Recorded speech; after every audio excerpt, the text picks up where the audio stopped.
Hello प्यारे बच्चों, कैसे हैं आप लोग। आई होप बहुत अच्छे होंगे।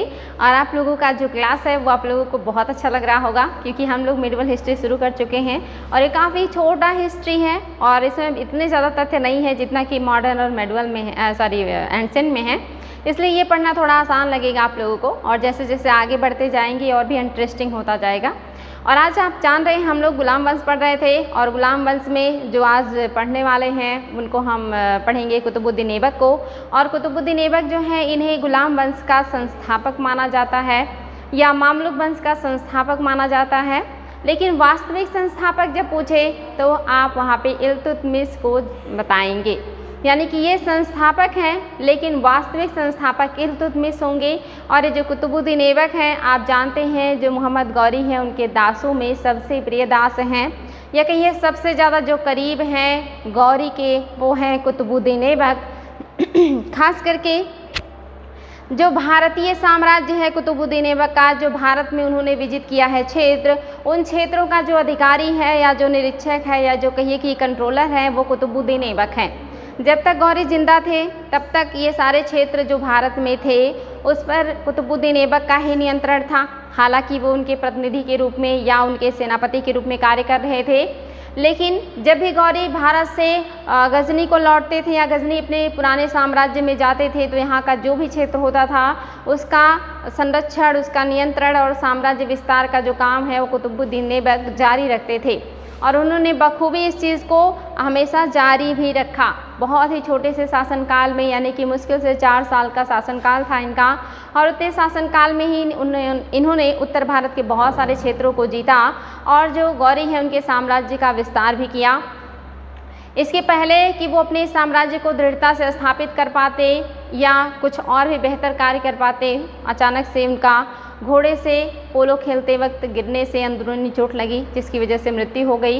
इसी वजह से बहुत बेहतर नहीं कर पाए। लेकिन जिस तरह से इन्होंने शुरुआत किया था स्थापत्य के क्षेत्र में और प्रशासन के क्षेत्र में या साम्राज्य विस्तार के क्षेत्र में, अगर ये लंबे समय तक शासन किए होते तो हम जान सकते हैं या समझ सकते हैं कि बेहतर कार्य किए होते हर क्षेत्र में। लेकिन दुर्भाग्य से ऐसा संभव नहीं हो पाया और ये बहुत ज़्यादा वर्क नहीं कर पाए। और शुरुआत तो इन्होंने किया हर चीज़ का, लेकिन उसे पूरा करने का जो काम है वो इल्तुतमिश करते हैं। जैसे कि इल्तुतमिश दिल्ली को अपना राजधानी बनाते हैं, लेकिन जो कुतुबुद्दीन ऐबक हैं वो राजधानी नहीं बना पाए थे दिल्ली को। रीज़न क्या था? जो कुतुबुद्दीन ऐबक हैं ये मोहम्मद गौरी की अचानक मृत्यु हुई थी। आपको पता है कि जब वो भारत से लौट रहे थे खोखरों का विद्रोह दबाकर, तो इनका जो हत्या है ये सिंधु नदी के किनारे वहाँ की जो जनजातियाँ हैं, खोखर जनजातियाँ या उसी में सतनामी हैं, इन लोगों ने उनकी हत्या कर दी थी। और अचानक से मृत्यु होने की वजह से उत्तराधिकार का प्रश्न खड़ा हो गया था, जिसमें से मैंने आपको बताया था इनके जो महत्वपूर्ण 3 दास थे वो साम्राज्य के लिए अपना दावा पेश करते हैं। दास तो बहुत थे लेकिन उनमें जो सबसे ज़्यादा योग्य थे, जो अपने आप को गौरी के नज़रों में रखते थे, उसमें से 3 थे। एक तो कुतुबुद्दीन ऐबक जिनको आप जान ही रहे हैं, दूसरे थे कुबाचा और तीसरे थे एल्दौस। तो ये तीनों लोग काफ़ी इंपॉर्टेंट थे। इन तीनों लोगों ने साम्राज्य पर अपना अधिकार जताया क्योंकि गौरी का कोई उत्तराधिकारी नहीं था। गौरी कहते थे कि हमारे जो दास हैं वही हमारे पुत्र की तरह हैं, हमारे ना रहने पे हमारे गौरव को, हमारे सम्मान को ये बढ़ाएंगे, हमारे साम्राज्य की स्थापना करेंगे, मेरा नाम ये लोग रोशन करेंगे मेरे ना होने पर। उन्हें अपने दासों पर बहुत भरोसा था, वो अपने बच्चों की तरह मानते थे इन्हें। इसीलिए इन सारे दासों ने उनके मरने के बाद पूरे साम्राज्य पर अपना अधिकार जो है जताना शुरू किया या लेना चाहा। यहाँ पर जो साम्राज्य है वो 3 भागों में बढ़ जाता है। जो दिल्ली से लाहौर तक का क्षेत्र है ये कुतुबुद्दीन ऐबक को मिलता है, क्योंकि कुतुबुद्दीन पहले से ही यहाँ के प्रशासक थे या यहाँ का जो कार्यभार था कुतुबुद्दीन ऐबक ही देख रहे थे, गौरी के मरने के बाद भी और उनके मरने के जिंदा जब थे तब भी। और जो मुल्तान का क्षेत्र था, जो उच्च का क्षेत्र था, ये क्षेत्र कुबाचा को मिला था और जो गजनी का क्षेत्र था वो क्षेत्र एल्दौस को मिला। तो ये जो पूरा साम्राज्य था भारत से लेकर के अफ़गानिस्तान तक, इस पूरे क्षेत्र को अगर आप देखें तो भारत का जो क्षेत्र है वो कुतुबुद्दीन ऐबक के हाथ आया। पाकिस्तान का जो क्षेत्र था वो कुबाचा के हाथ में आया और पाकिस्तान का जो ऊपरी क्षेत्र और अफ़गानिस्तान का क्षेत्र था वो एल्दौस के हाथ में आया। तो ये 3 क्षेत्रों में बट गए। लेकिन जो कुबाचा और एल्दौस थे ये शांत बैठने वाले नहीं थे, क्योंकि जो भारत का साम्राज्य था वो काफ़ी बड़ा था और यहाँ पे बहुत सारी संभावनाएं थी, ये काफ़ी समृद्ध क्षेत्र था, तो सारे लोगों की निगाहें जो है वो भारत के क्षेत्र पर बनी रहती हैं। इस वजह से जो कुतुबुद्दीन ऐबक हैं, इन्हें अपने साम्राज्य को लेकर के चिंता थी और ख़तरा था। यही रीज़न है इन्होंने अपनी राजधानी दिल्ली को नहीं बनाया बल्कि लाहौर को बनाया, क्योंकि इनको पता था अगर मैं लाहौर छोड़ करके दिल्ली आ गया तो लाहौर की तरफ से हमला हो जाएगा और जो वहाँ का क्षेत्र है वो हमारे हाथ से जा सकता है। क्योंकि अभी जो कुतुबुद्दीन ऐबक हैं अपने आप को पूरी तरह से मजबूत नहीं कर पाए थे, अभी तो ये साम्राज्य विस्तार में ही लगे हुए थे और अचानक से कुतुबुद्दीन ऐबक के ऊपर इतनी बड़ी जिम्मेदारी आ गई, तो इन्होंने अपने आप को लाहौर से ही शासन करना शुरू किया या लाहौर को ही अपनी राजधानी बनाई। ये एग्ज़ाम में क्वेश्चन आता है कि किस गुलाम शासक ने अपनी राजधानी लाहौर को बनाई थी, तो ये कुतुबुद्दीन ऐबक हैं, इन्होंने ही अपनी राजधानी लाहौर को बनाई थी। और दूसरा जो महत्वपूर्ण इन्होंने वर्क किया था, इन्होंने सुल्तान की उपाधि धारण नहीं की, ये सिपह सालार या मलिक के रूप में ही शासन करे।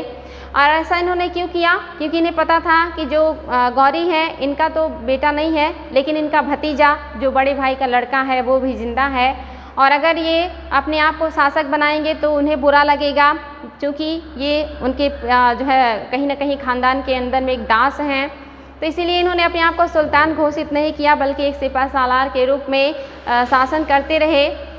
इनके इस नरम व्यवहार को या उदारपूर्ण व्यवहार को देखने के बाद इनके जो भतीजे हैं गौरी के, इन्होंने 2 साल बाद इनको सुल्तान की पदवी देने की बात करी या इन्हें इजाज़त दिया कि आप सुल्तान की उपाधि धारण कर लीजिए, हमें कोई आपत्ति नहीं है। लेकिन जो कुतुबुद्दीन ऐबक हैं ये तब भी सुल्तान की उपाधि नहीं धारण करते हैं और उनके जो एक तरीके से कहेंगे कि अंडर में काम करना पसंद करते हैं।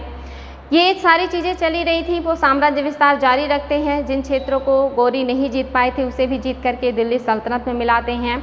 लेकिन ये ज़्यादा दिनों तक चल नहीं पाता है। लाहौर में ही एक खेल होता है पोलो, जिसको वो घोड़े पर बैठकर खेल रहे थे और उससे गिरने से इनको अंदरूनी चोटें लगी, जिसकी वजह से इनकी मृत्यु हो गई। और फिर 1010 में मृत्यु होने के बाद उत्तराधिकार का प्रश्न खड़ा हो जाएगा और वहाँ पे इल्तुतमिश के लिए संघर्ष होगा। आज हम कुतुबुद्दीन ऐबक को पढ़ रहे हैं, तो इन्हीं के बारे में देखते हैं कुतुबुद्दीन ऐबक हैं कौन। तो जिनके बारे में हम आज पढ़ रहे हैं ये जो है एक दास के रूप में खरीदे गए थे बचपन में ही नौसारी के बाज़ार में, इन्हें बेचने के लिए लाया गया था और उस बाज़ार में इन्हें एक काजी ने खरीदा था और जो काजी थे उन्होंने इनको बहुत अच्छे से पाला पोसा और इनको कुरान का ज्ञान, तीर धनुष चलाने का ज्ञान, घुड़सवारी करने का ज्ञान, ऐसे बहुत सारे ज्ञानों से एक तरीके से कहेंगे कि पूरी तरह से परिपूर्ण किया इनको। और ये इतना बेहतरीन कुरान पढ़ते थे, इतने सुरीले शब्दों में कुरान पढ़ते थे कि लोग इन्हें कुरान ख्वां के नाम से पुकारने लगे थे या इन्हें कुरान ख्वां की उपाधि दे दी गई थी। तो काजी इन्हें कुरान पढ़ना भी सिखाते थे। तो एक तरीके से देखेंगे तो इनका शिक्षा दीक्षा और जो भी जो है एक तरीके से कहेंगे कि जो युद्ध करने की कौशल है वो सारी चीज़ें इन्हें काजी ने ही सिखाए थे। और जब ये बड़े हो जाते हैं, इन सारी कलाओं से पूर्ण हो जाते हैं, तब इन्हें फिर से ले जा कर के बेच दिया जाता है और जहाँ से जो गौरी हैं उन्होंने कुतुबुद्दीन ऐबक को खरीद लिया था। ये इनका जो नाम है कुतुबुद्दीन ऐबक, इसका मतलब होता है चंद्रमा का देवता, यानी कि जो बहुत खूबसूरत हो वो उसको कहते हैं कुतुबुद्दीन ऐबक। इसके अलावा इन्हें 1-2 और उपाधियाँ दी गई हैं जो एग्ज़ाम में आती हैं, जैसे लाख बख्श किसे कहा जाता था, तो कुतुबुद्दीन ऐबक को ही कहा जाता था। माना जाता है कि ये लाखों का दान किया करते थे, बहुत दानी थे, दानशील थे, दयालु थे। दूसरा उपाधि है कि पील ख्वां किसे कहा जाता था, तो ये भी ऐबक को ही कहा जाता था कि हाथियों का दान करने वाला। पील मीन्स होता है हाथी और ख्वां मीन्स होता है दान करने वाला, तो हाथियों का दान करने वाला भी कुतुबुद्दीन ऐबक को ही कहा गया है। और ये गुलाम वंश के संस्थापक हैं, लेकिन वास्तविक संस्थापक जो होंगे वो आप देखेंगे इनके बाद जो इनके उत्तराधिकारी होंगे इल्तुतमिश हो जाएंगे। तो हम शुरू कर रहे हैं आज गुलाम वंश या इसी को मामलुक वंश कहते हैं। गुलाम वंश क्यों? क्योंकि ये गुलामों के द्वारा चलाया गया वंश है, इसलिए गुलाम वंश कहा जाता है। और मामलुक का मतलब होता है कि संरक्षक, यानी कि ऐसा जो है संरक्षक या राजा जो गुलामों का हो पुत्र, लेकिन अब वो गुलाम ना हो, उसको मामलुक कहा जाता है। तो यहाँ पे दोनों तरह के शासक हैं, गुलाम भी हैं और उनके बच्चे जो गुलामी से मुक्त हैं, जिनको मामलुक कहा जाता था, इसीलिए इसे मामलुक वंश या गुलाम वंश कहा जाता है। इंपॉर्टेंट है बच्चों, ध्यान देंगे। दिल्ली सल्तनत के राजवंशों का आरोही क्रम देख लेते हैं। ये इंपॉर्टेंट है, एग्जाम में आता है कि दिल्ली सल्तनत के जो राजवंश हैं उनका क्रम पूछेगा, तो वहाँ पे चीज़ें थोड़ी बदल जाती हैं। आपको पता है कि पहले गुलाम वंश आता है, गुलाम वंश या इसी को मामलुक वंश भी कहा जाता है। इम्पॉर्टेंट है, गुलाम वंश या मामलुक वंश। इसके बाद जो आएगा वो आप जानते हैं कि खिलजी वंश आता है, खिलजी वंश, ये एग्ज़ाम में आता है कि सीक्वेंस बताएं। इसके बाद जो वंश आता है वो तुगलक है, तुगलक वंश इम्पॉर्टेंट है बच्चों। इसके बाद जो है वो आप जानते हैं सैयद वंश है, सैयद वंश। और इसके बाद जो लास्ट आता है वो लोदी वंश आता है। इसके बाद जो सल्तनत काल है इसका समाप्ति हो जाएगा, यानी कि यहाँ पे आप देखेंगे जो बाबर है वो आएंगे और मुग़ल वंश की स्थापना करेंगे। तो अगर सीक्वेंस पूछे कि क्रम बताएं वंशों का जो 1 बाय 1 करके सल्तनत में स्थापित हुए थे, तो आपको पता होना चाहिए पहले गुलाम वंश या मामलुक वंश है, उसके बाद खिलजी वंश है, उसके बाद आप देखेंगे तुगलक वंश है, फिर सैयद वंश है और लास्ट में आपका लोदी वंश आएगा। इसके बाद मुग़ल साम्राज्य की स्थापना हो जाएगी। ये तो है बच्चों क्रम यहाँ पे शासन करने वाले राजवंशों का। लेकिन अगर ये पूछे कि आरोही क्रम बताइए इन राजवंशों का इनके शासन काल के अनुसार, यानी कि किसने सबसे ज़्यादा दिनों तक शासन किया, उसके बाद यानी कि सबसे ज़्यादा, उससे कम और उससे कम, तो आरोही क्रम पूछे तो आपको वहाँ पे ये जो सीक्वेंस है ये बदल जाएगा। और ये सीक्वेंस क्या होगा, तो सबसे ज़्यादा जो शासन करेंगे वो तुगलक करेंगे, ये 94 वंश इनका शासन होगा। दूसरा जो सबसे ज़्यादा शासन करेगा वो 84 वर्ष जो है आप देखेंगे गुलाम वंश करेगा। तीसरा जो है आप देखेंगे यहाँ पर लोदी वंश है और इसके बाद सैयद वंश है। तो ये जो सैयद वंश है ये 36 और जो लोदी है ये 40 वर्ष का शासन है इनका, लोदी वंश, हाँ सही है, लोदी वंश का 40 है और जो सैयद है ये 36 और जो खिलजी है ये 30 वर्ष है। सबसे कम जो है ये खिलजियों का शासनकाल है, 30 वर्ष का है सिर्फ। जो सैयद है ये आप जानते हैं इम्पॉर्टेंट है, ये 36 वर्ष का इनका शासनकाल है और जो लोदी है इनका शासनकाल 40 वर्ष का है। तो आप देखेंगे सबसे ज़्यादा जो शासन किया है वो तुगलकों ने किया है, उसके बाद गुलाम वंश ने किया है, उसके बाद आप देखेंगे लोदी, फिर सैयद और सबसे कम जो शासन किया है वो खिलजी ने किया है। इसी को यहाँ पे क्रम में बताया गया है, तो इसको ध्यान देंगे आप लोग, जो क्रम है वो क्या होगा ध्यान देंगे उसको। ये क्रम भी एग्जाम में पूछता है, तो वेरी वेरी इंपॉर्टेंट है बच्चों, यहाँ से एग्जाम में बहुत बार क्वेश्चन आए हैं। इसके अलावा आप देखेंगे दिल्ली सल्तनत पे जो शासन करने वाले राजवंश हैं वो सारे एक ही वंश के नहीं हैं, बल्कि अलग अलग वंशों के हैं। जैसे आप देखेंगे जो ऐबक हैं, कुतुबुद्दीन ऐबक, ये कौन से राजवंश के हैं, तो ये कुतुबी राजवंश के हैं। इल्तुतमिश शमसी राजवंश के हैं। बलबन बलबनी राजवंश के हैं। एग्जाम में क्वेश्चन आता है कि इल्तुतमिश किस राजवंश के थे, तो ये शमसी राजवंश के थे, इसलिए इंपॉर्टेंट बच्चों ध्यान देंगे इसको। इसके अलावा कुतुबुद्दीन ऐबक का जो शासनकाल कब से कब तक है, इंपॉर्टेंट है, बहुत कम समय तक है, 1206 से 1210 ईस्वी तक इनका शासनकाल है, लगभग 4 साल का है। और इन्हें जो उपाधियाँ दी गई हैं, कुरान ख्वां, बहुत सुरीले शब्दों में ये कुरान का पाठ किया करते थे इसलिए इन्हें उपाधि मिली। पील खां, हाथियों का दान करने की वजह से पील खां कहा गया। लाख बख्श, लाखों का दान करने की वजह से इन्हें ये उपाधि दी गई थी। इसके अलावा जो ऐबक हैं ये तुर्क जनजाति के थे, बचपन में ही दास के रूप में इन्हें नैसापुर के बाज़ार में बेच दिया गया था, जहां से काजी फखरुद्दीन अजीज कुकी ने इन्हें खरीद लिया था। फखरुद्दीन अजीज कुकी ने इन्हें खरीदा था और ख़रीदने के बाद इन्होंने ही इनको धनुर्विद्या, घुड़सवारी, कुरान पढ़ना, ये सारी चीज़ें सिखाया था। और बाद में जब ये बड़े हो जाते हैं तो इनको फिर से बेच दिया जाता है गजनी ला करके। और गजनी में इनको किसने ख़रीदा था, तो मोहम्मद गौरी ने इनको ख़रीद लिया था। और ख़रीदने के बाद इनके जीवन में जो ऐबक है बहुत ज़्यादा परिवर्तन आया, क्योंकि अभी ऐसे सुल्तान के पास थे जहाँ ये अपनी सारी विद्याओं का भरपूर उपयोग कर सकते थे जो उन्होंने अभी तक सीखा था। और यहाँ आने के बाद इन्होंने इतना जल्दी प्रोग्रेस करना शुरू किया या इतना तेज़ी से ये आगे बढ़ने लगे, सुल्तान के बहुत नज़दीक आ गए और सुल्तान ने इन्हें बहुत अच्छे अच्छे पदों से नवाजना शुरू कर दिया। और आप देख रहे हैं कि कितने कम टाइम में ये शासक बन गए या राजा बन गए थे। तो अपने आप में ये महान परिवर्तन तो आना ही था और शायद ये गौरी जैसे व्यक्ति के अंडर में आने से और भी जल्दी हो गया या आसान हो गया इनके जीवन में जो परिवर्तन आया। तो ये वाकई में बहुत ही इनके लिए बढ़िया था। ये मोहम्मद गौरी ने इन्हें बहुत जल्दी ही जब ये प्रभावित हुए इनके व्यक्तित्व से या इनके ज्ञान से, तो इन्हें अमीर या आखूर का पद दिया था। अमीर या आखूर मीन्स होता है अस्तबल का अधिकारी।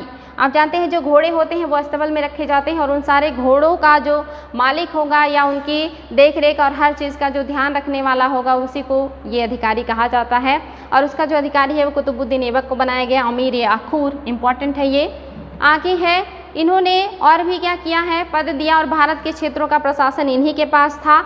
गौरी के जितने भी सैनिक थे या जितने भी छोटे कार्यकर्ता थे वो सभी इन्हीं को अपना मालिक समझते थे, क्योंकि जो गौरी है वो बहुत कम दिनों तक भारत में रुकते थे। वो आते थे और अपना विजय अभियान करने के बाद वापस लौट जाते थे और इस क्रम में वो 3 बार भारत आए और 3 बार भारत से मतलब जो है लौटने का प्रयास किए, यानी कि तीसरी बार वो वापस गजनी नहीं पहुँच पाए, रास्ते में ही उनकी मृत्यु हो गई। तो ये बस आते थे, साम्राज्य विस्तार करके चले जाते थे और बाकी का जो क्षेत्र है, जो काम है वो कुतुबुद्दीन ऐबक ही देखते थे। तो सारे लोग इन्हीं को अपना एक तरीके से कहेंगे कि नायक या सेनापति मानते थे। तो इम्पॉर्टेंट है बच्चों, यहाँ का जो क्षेत्र इन्हीं के हाथ में है। जब गौरी की मृत्यु हो जाती है तो अपना राज्याभिषेक करवाते हैं और राज्याभिषेक इन्होंने कब किया है, 25 जून 1206 में। कहाँ पे किया है, तो लाहौर में ही इन्होंने अपना राज्याभिषेक किया और उसी को अपनी राजधानी बनाई इन्होंने और वहीं से शासन करना शुरू किया। लेकिन अपना मुख्यालय इन्होंने किसे बनाया था, तो इंद्रप्रस्थ को बनाया था। इंद्रप्रस्थ आपका आज भी हरियाणा का क्षेत्र है और ये काफ़ी पुराने टाइम से है। आप जानते हैं महाजनपदों में ही ये क्या है, एक राजधानी हुआ करती थी, कुरुक्षेत्र की राजधानी इंद्रप्रस्थ हुआ करती थी। तो इन्होंने उस इंद्रप्रस्थ को, यानी कि हरियाणा के क्षेत्र का जो इंद्रप्रस्थ है उसे अपनी मुख्यालय के रूप में बनाया था, क्योंकि जो भारत का साम्राज्य था वो काफ़ी बड़ा था और उस पर नियंत्रण करने के लिए लाहौर का जो डिस्टेंस है वो काफ़ी दूर है, वो पाकिस्तान में पड़ता है। इसी वजह से इन्होंने अपनी राजधानी तो लाहौर बनाई, लेकिन उसका एक मुख्यालय इंद्रप्रस्थ में बना दिया ताकि जो भारत में स्थित इतना बड़ा साम्राज्य है उस पर भी नियंत्रण रखा जा सके और सीमाओं की सुरक्षा, यानी कि पश्चिम से जो कुबाचा और यल्दौ से खतरा है उस खतरे से बचने के लिए या साम्राज्य को बचाने के लिए जो ऐबक हैं ज़्यादातर अपना कार्य लाहौर से ही किया करते थे। बाकी क्षेत्रों का प्रशासन वो इंद्रप्रस्थ से भी देखा करते थे। तो इम्पॉर्टेंट बच्चों, उनका जो मुख्यालय है वो इंद्रप्रस्थ में है, इम्पॉर्टेंट है, इसको ध्यान देंगे। आगे है, राजा की पदवी उन्होंने नहीं धारण की, केवल वो क्या बने रहे, मलिक और जो है सिपाही सालार। एग्जाम में आता है कि कुतुबुद्दीन ऐबक जो है कौन से पद से शासन कर रहे थे, मलिक, सिपाही सालार या शासक या जमींदार या नवाब, जो भी होगा ऑप्शन में इस तरह से मिलेंगे आप लोगों को। तो ये मलिक या सिपाही सालार ऑप्शन में दोनों आए तो दोनों, और कोई एक आए तो एक सही होगा। इन्होंने राजा की उपाधि धारण नहीं की थी। आगे है, 1208 में गौरी के भतीजे जिनका नाम गयासुद्दीन महमूद था, इन्होंने क्या किया, उनके राज्यारोहण के 2 साल बाद इन्हें दास्ता से मुक्त कर दिया। दास्ता से मुक्त प्रमाण पत्र इनके पास भेजा और कहा अब आप हमारे दास नहीं हैं, आप स्वतंत्र शासक के रूप में शासन कर सकते हैं। क्योंकि जो ऐबक हैं काफ़ी उदार हैं और इतना ज़्यादा सम्मान दे रहे थे उन्हें, तो इससे प्रसन्न होकर के उन्होंने उनको दास्ता से मुक्त कर दिया था। लेकिन तब भी ये सुल्तान की उपाधि नहीं धारण करना चाहते थे। ऐबक को दास्ता मुक्ति पत्र देकर सुल्तान की उपाधि दी उनके भतीजे गयासुद्दीन महमूद ने, लेकिन तब भी ऐबक अपने आप को उनका सिपाही सालार ही मानते थे। भारत में जो ऐबक हैं इनको तुर्क राज्य का संस्थापक माना जाता है। एग्जाम में क्वेश्चन आता है कि तुर्क राज्य का संस्थापक भारत में कौन था, तो कुतुबुद्दीन ऐबक, या गुलाम वंश का संस्थापक भारत में कौन था, तो कुतुबुद्दीन ऐबक। ये दोनों क्वेश्चन का आंसर यही होगा। आगे है बच्चों, इन्हीं के दरबार में हसन निज़ामी, वेरी वेरी इंपॉर्टेंट, एग्जाम में आता है, और फखरुद्दीन थे, फरुख मुद्दीर, ये 2 विद्वान हैं जो इनके दरबार में रहते थे। इम्पॉर्टेंट है। इसके अलावा जो कुतुबुद्दीन ऐबक हैं, जब ये शासक बनते हैं तो इनके सामने बहुत सारी परेशानियां थी और उन परेशानियों से बाहर निकलने के लिए इन्होंने हर तरह का नीति अपनाया, जैसे कि युद्ध करना, जहाँ पे युद्ध जरूरी था वहाँ पे युद्ध किया, जहाँ से बातचीत से बात हो सकती थी वहाँ पे बातचीत किया, जहाँ पे झुकने से बात हो सकती थी वहाँ पे अपने आप को झुकाया भी, और जहाँ से दोस्ती या वैवाहिक संबंध स्थापित करके मैटर को सुलझाया जा सकता था वहाँ पर इन्होंने ये भी किया।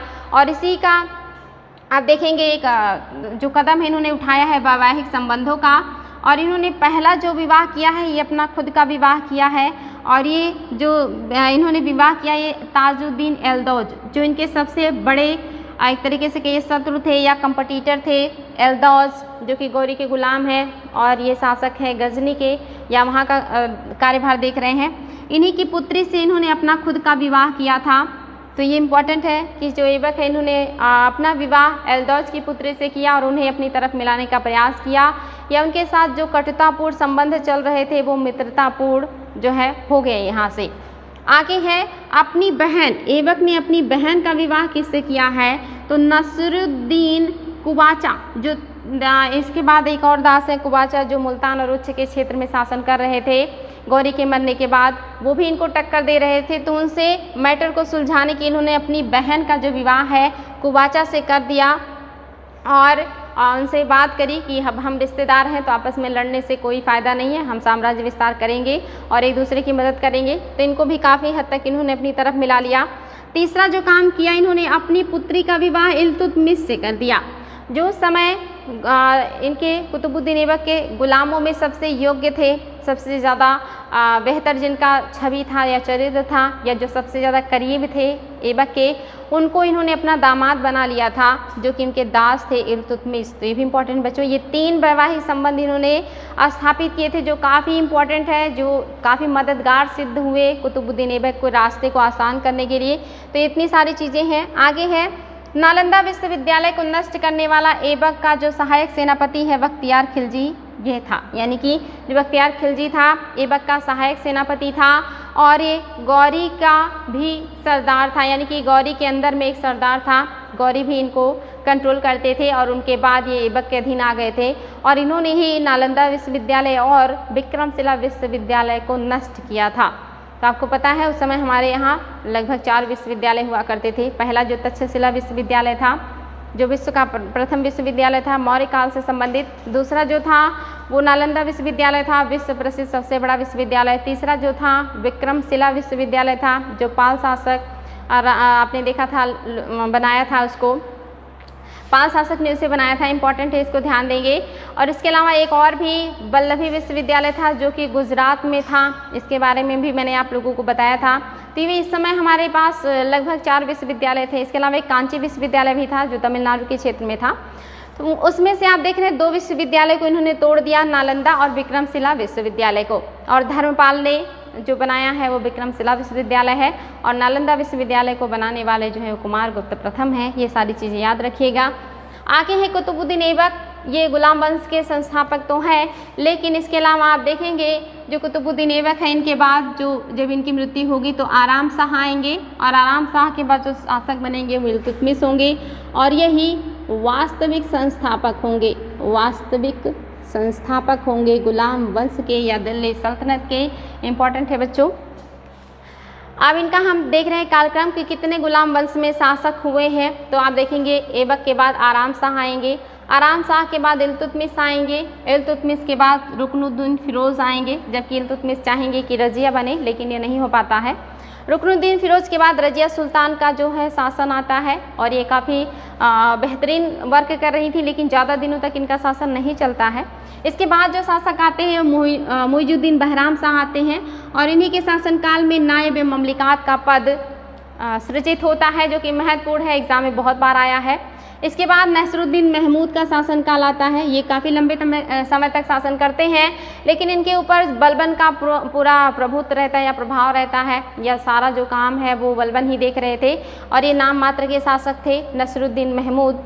इसके बाद गयासुद्दीन, यानी कि जो आप देखेंगे बलबन का शासनकाल आएगा और बलबन के शासनकाल के बाद ही आप देखेंगे कै खुसरो हैं, इसके बाद बुगरा खां है, क्योंकि कै खुसरो को शासक बनाना चाहते थे बलबन, लेकिन इनका जो इच्छा है पूरा नहीं होता है। और कै खुसरो जो हैं ये बलबन के बड़े बेटे के पुत्र हैं, जिनकी मृत्यु मंगोलों से लड़ते हुए हो गई थी। कै खुसरो शासक नहीं बन पाते हैं, इनकी जगह पे जो अमीर है वो बुगरा खां को शासक बना देते हैं और बुगरा खां के पुत्र कैकुवाद को शासक बना देते हैं, क्योंकि जो बुगरा खां थे बंगाल के शासक थे उस समय और इतना ज़्यादा ये डर गए थे बलबन से, ये कभी दिल्ली का शासक बनने के बारे में सोचे ही नहीं। इनके पुत्र कैकुवाद को शासक बना दिया जाता है लोगों के द्वारा, जो कि एक अयोग्य व्यक्ति थे। बलबन के बहुत ज़्यादा नियंत्रण में रहने की वजह से जैसे ही ये नियंत्रण मुक्त होते हैं तो भोग विलासता में डूब जाते हैं। तो इनकी भी हत्या करने के बाद जो क्यूमर्स को शासक बनाते हैं, जो गयासुद्दीन खिलजी हैं, और इनकी भी हत्या करके खिलजी वंश की स्थापना कर देते हैं। तो ये पूरा गुलाम वंश के शासक हैं, जो कि बाद में बहुत महत्वपूर्ण नहीं है। खास करके जो महत्वपूर्ण शासक हैं उनके बारे में हम वन करके डिस्कस करेंगे और ये सारी चीज़ें बताएंगे, लेकिन ये सारी चीज़ें आप यहाँ भी देखते रहें।